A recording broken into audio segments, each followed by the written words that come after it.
100 days challenge করতে যায় মনে হয় আফটার 15 days আমার body has hit its limit.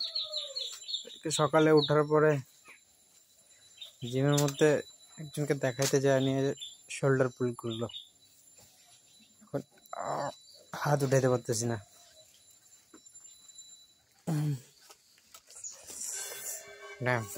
Timing পিছনে গেল আবার।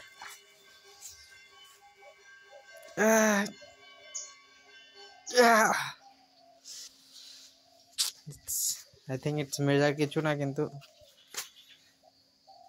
পুল ফিলস লাইক কিছু আটকাইতেছে না মুভমেন্টটা।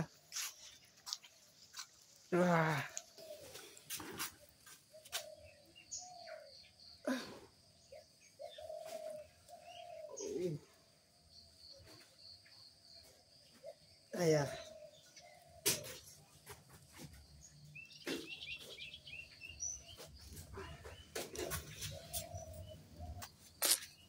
3-4 दिन